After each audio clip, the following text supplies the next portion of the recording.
Hey, Brian. Yeah. You know when you're at a Thai restaurant and you order food, they ask you what your preferred spice level is? Definitely. You know what I say? What? Major thirds over minor pentatonics. 2, 3, 4.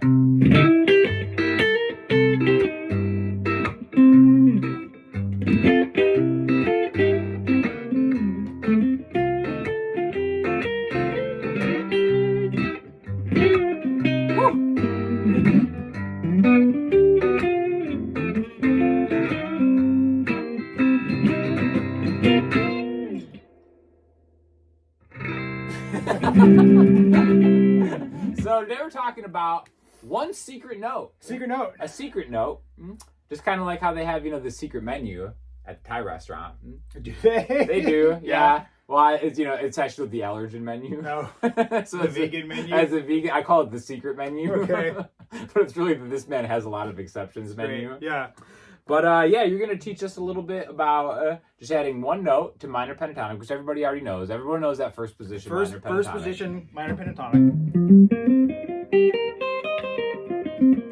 And we're in C. There we right go. Now. The sound of the blues would be playing dominant 7 chords, which is kind of interesting, right? So I'm playing like a C7 chord. In fact, why don't you just play the C minor pentatonic scale, and I'm just going to hang on just the C7 chord. So it'll be like...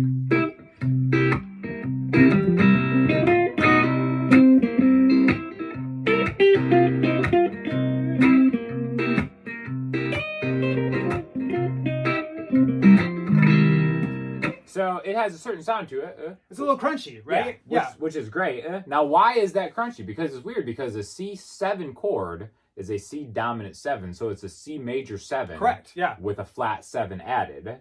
But the minor scale is what we play over it, minor pentatonic. What's with that? So, I mean, in the crunchiness that you're getting is that the chord has a major third in it. It's a major chord. The minor pentatonic does not have a major third in it. Right. Mm-hmm. It has a minor third in it. Right. 3 frets spacing. We're getting instead of that one, we've got there we go. Yeah. Minor third. Right. So that's where that blues sound. That's where that blues sound comes from. All right. The crunchiness, as they would call it. Yes, it got that crunch, that good crunch. So how are we going to add a note to make this spicier and crunchy at the same time? So what we can do is we can take, let's say we're doing our basic 12-bar blues, right? We've got dominant 7s on the 1, 4, 5. There we go, yep.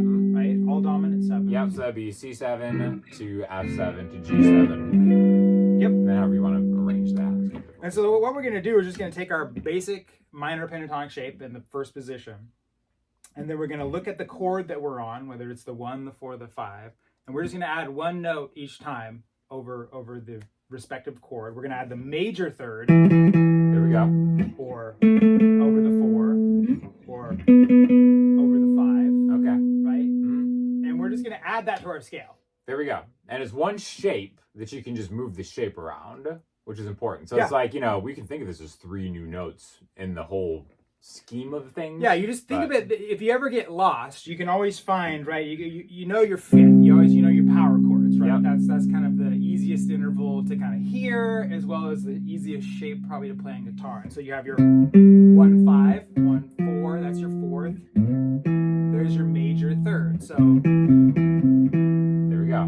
Little diagonal move. Just a little diagonal move, right? Up. And it's the same if you move to the next chord, move to the 4.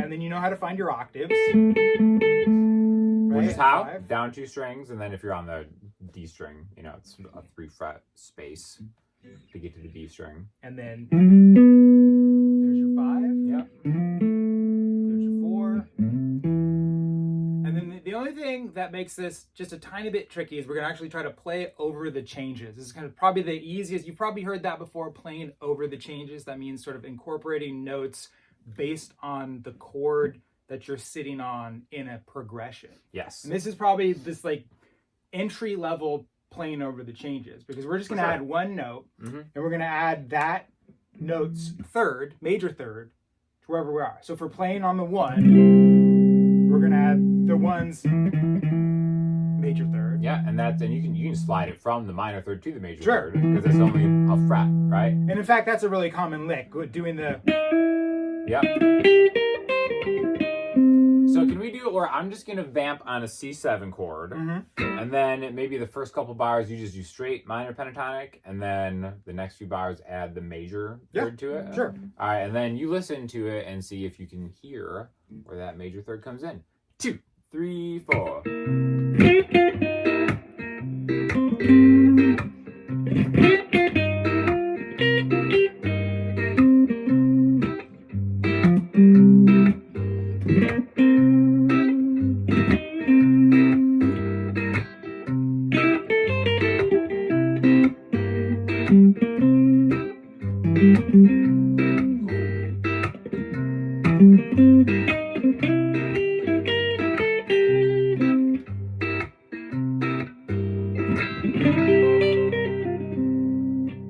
Opens up, even though it's one note, it sounds like a lot more is going on. Yeah, you're getting that little, it's that extra spice that you're is. getting. Kind of, it just adds a kind of a little sophistication. It's like all of a sudden you're in a Grateful Dead cover band. just like that. Amazing. All right, so we're going to move it around next. So I'm going to go from let's move it to where we're going to play over the 1 and the 4. And again, the trick is we're just going to add the major third for the chord that we're playing over. So it's going to take a little bit of brain work than just kind of just playing the same shape. You're going to sort of add that one special note over the change. Yeah, so we're just going to go from C7 to F7, and I'll call out when I'm changing, so it won't be like a traditional 12-bar 4, 1, whatever, and I'll just call it out. All right? Yeah, so I'm going to add the E, I'm going to add the E over R1. Yep. And the A over R4. Cool. All right. 2, 3, 4, C.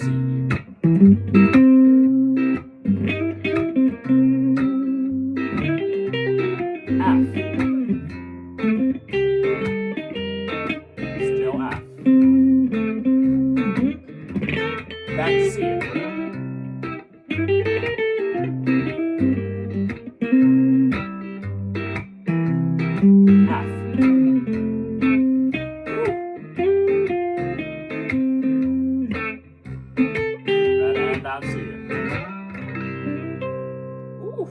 That ending, that's nice. Little spice, little crunch there. Little crunch. I know people are going to ask about these guitars, by the way. Oh yeah. Yeah, they're eye-catching, aren't they? They're kind of special, huh? Yeah, we're rocking the Strandbergs today. Headless, living that headless life. Living a headless life. I got the 7-string, and I think you'll know that as any accomplished 7-string player does. Sure. Yeah, you get that low 5. Yeah. Bonda bass right there. How about that? I love it, right? And again, this has fan frets as you go down, which is really cool. These guitars are super playable. Love Strandberg. Yours is much different. Yeah, this is the True Temper one. Squiggly frets. Also multi-scale, so it has fan frets and the squiggly frets. Fan and squiggly. Fan and squiggly. So that means you're in tune everywhere. You like a fan and squiggly? Fan and squiggly. That's it. If there's one thing about Brian Lee White, he likes some fan and squiggly. You know it.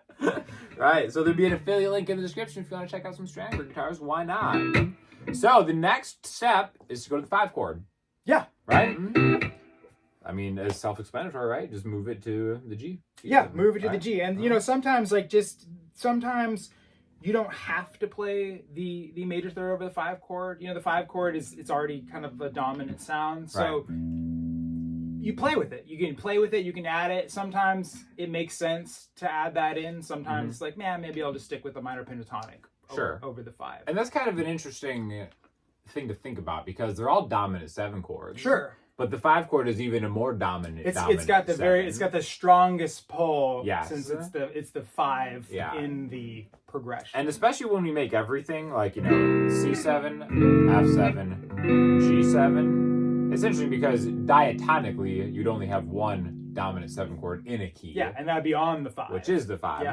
But when you turn everything into a 7 chord, it still has that extra it draw. Still pulls. Right? It still has that pull. Yeah, and that's kind of the sound of the blues, traditionally. Exactly. You know? Yeah. And that's why you don't have to, you can use these tips. It doesn't have to be just in a blues context.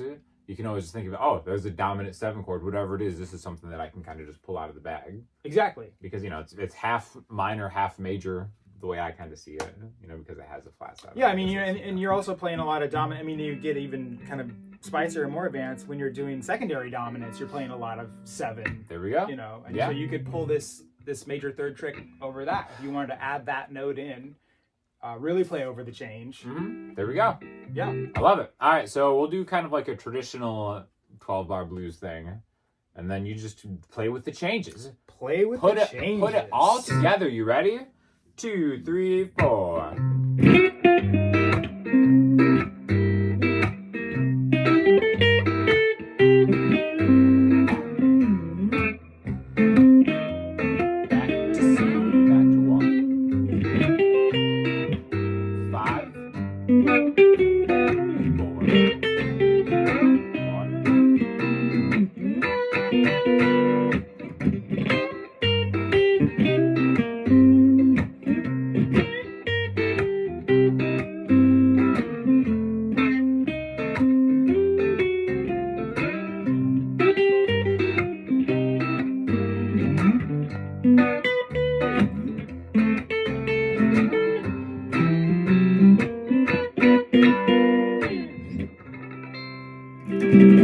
Woof!